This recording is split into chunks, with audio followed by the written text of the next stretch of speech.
So I want to say just a few more things about that specific type of mixture that is the same throughout, a homogeneous mixture. Actually, the term in physical science, solution, is the same thing as a homogeneous mixture.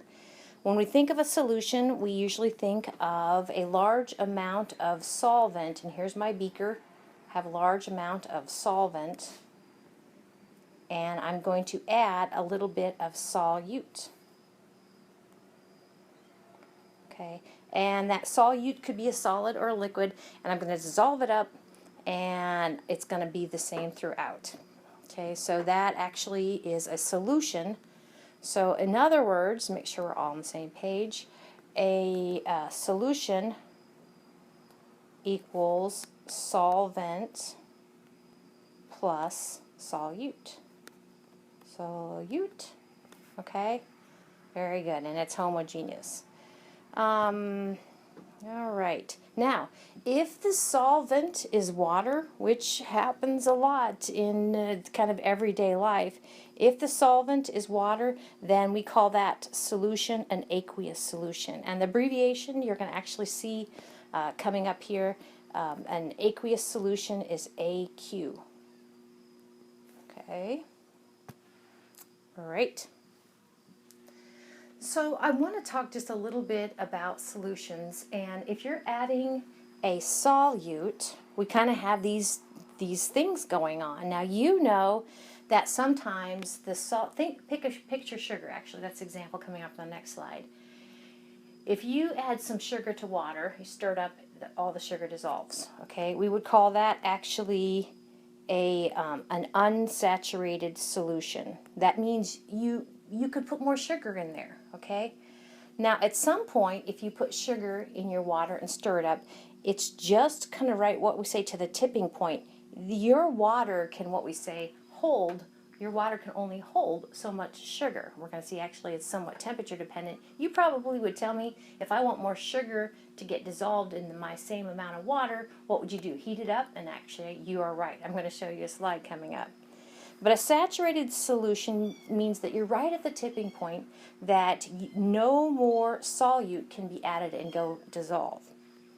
So what we've just described here is the degree of solubility of a solute, specific solute, into a solvent.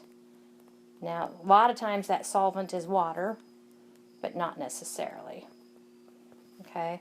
So how much solute will go into solvent is called its solubility. And a lot of times solubility is given in terms of grams of solute per 100 grams, if it's an aqueous solution, per 100 grams of, I'll just put, 100 grams of solvent or water. That's kind of, so that's solubility. Now, one more thing, and actually on the next slide I'm going to kind of show you an example of all of these things. There is, anytime in science you see the term super, it must mean that it's higher than it should be. So if we have a super saturated solution, that means it's got more stuff dissolved in it than it ought to. Super saturated solution. And I'll give you a hint. Anything super is just itching to become normal again. So it's generally super, in this case super saturated, are very, what we say, unstable. They want to change that super situation. So let's look at kind of some figures to go along with what we've been talking about.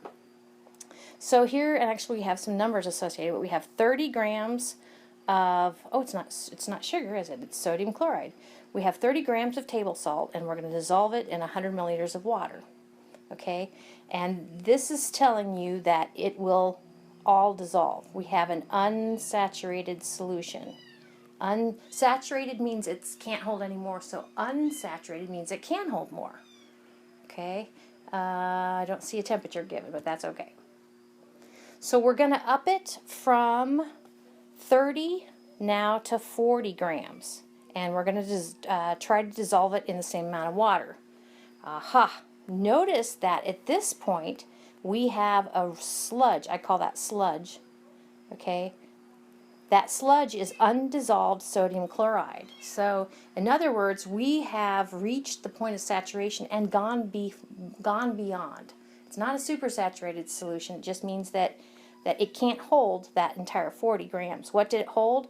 Well, if there's 4 here, that means that what it must have held, we have what, 36? Does that make sense? 36 grams of NaCl floating around in there, dissolved. Isn't that cool? Okay. So over here, I kind of want to point out, things that we take for granted are usually a little more complicated. So if we kind of look at this sort of sludge here, okay, that could be this sludge here. So that's solid NaCl. That's the stuff that didn't dissolve. But check this out. Some of it is dissolving. See those up arrows? That's the dissolving process where it's actually leaving the crystalline structure and it's coming to float around in the water. So, well, if it's leaving, then that sludge should go away. Not necessarily, because we see that for every 2 that leave, actually 2 come back on. Okay, that's actually 2 leave and 2 come back on. So the net loss, there's not a net loss or a net gain. Okay, that's a type of, actually up here, that's a type of what we call equilibrium. It's called an equilibrium because it equally dissolves as it equally precipitates back out again. I just think that's so cool. It's also called sometimes a dynamic equilibrium. Dynamic meaning, ta-da, it just keeps going. Okay, so over here you guys told me that, and I don't think it's on here. Yeah, it is. Oh, yay. Okay, so here's sugar, okay? You guys told me that, and here's temperature, that if I want to increase the solubility of sugar, I should increase the temperature, and you are totally right, okay? So in other words, as I go from, well, we can just kind of pick out solubilities here. There's 20 and here's 60. Okay, so at 20 degrees Celsius, here's the solubility. Looks to me about, I don't know, 200 grams of sugar per 100 grams of water.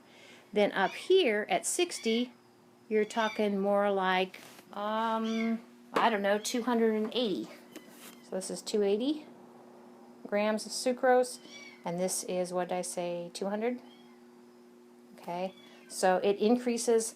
In that case, we say solubility increases as temperature increases. Okay, but I want you to see that that's not always the case. It is the case for these upward sloping ones, but let's pick on one that's a downward sloping one. Let's pick on cerium sulfate, which just seems kind of elusive. But can you see that actually it has a downward slope? So that means as you increase the temperature, the solubility actually decreases. So that's kind of cool. So one last thing I want to show you, you can buy these at the store. They look like liquid. They're like little, almost look like gel packs. And inside the gel pack actually is super saturated solution of a compound called sodium acetate. So you can't tell this, but this is liquid right here. That's liquid in that Petri dish. And then what the person has right here probably is some way to kind of disturb that super saturated condition. Okay, and I don't know whether they have sometimes if you take a crystal of the salt, that will do it. But here we go. So he taps it. And then what immediately happens, and what happens with these little gel packs, is notice we have kind of crystallization moving out. Okay, crystallization moving out.